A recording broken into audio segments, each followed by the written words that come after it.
கேட்கலாமா ஒரு நொடி கதை. பாருங்க, பரமானந்தம் அவர் பேர்.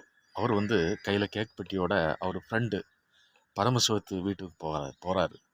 வீட்டுக்குள்ளே போனோன்னா பரமசிவம், வாப்பா வாப்பா பரமானந்தம், ஓ கிறிஸ்மஸ் கேட்கலாம் ஓகே அப்படின்ட்டு வாழ்த்து சொல்கிறாரு.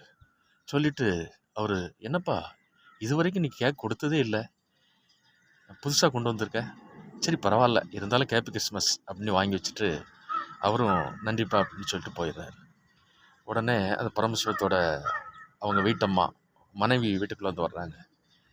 என்னடி ஃப்ரெண்டு கேக் கொடுத்துட்டு போகிறாப்புல, என்ன புதுசாக இருக்க, இது வரைக்கும் கொடுக்க மாட்டார அப்படின்னு அந்த அம்மா சொல்ல, ஆமாம் ஏதோ கொடுத்துருக்காப்புல, கிறிஸ்மஸ்னால் மற்றவங்களுக்கு கொடுத்து உதவுறது தானே, அதனால் கொடுத்துட்டு போயிருக்காரு, அதுக்கு நம்ம தேங்க்ஸ் சொல்லணுங்களா அப்படின்னு. அட நீங்கள் ஒன்றுங்க, அவருக்கு 800. என்னது அவருக்கு 800? அவர் என்ன சம்பளம் எதுவும் 800 கூடியிருக்கானா? ஆனால் அவர் ரிட்டையர்ட் ஆகிட்டேன், என் கூட தானே வேலை பார்த்தான், வேறு எதுவும் ப்ரைவேட்டில் வேலை பார்க்கானா?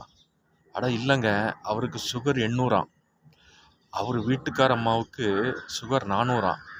இந்த வருஷம் கிறிஸ்மஸுக்கு அவங்க கேக்கு சாப்பிட முடியாது, அதனால் மற்றவங்களுக்கு கொடுக்குறாங்க. என்னடி சொல்கிற?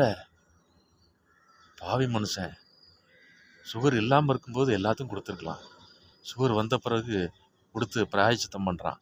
சரி இருந்தாலும் குணமாகட்டும், கேக் கொடுத்துட்டான். இது எப்படி இருக்குது? நன்றி, வணக்கம்.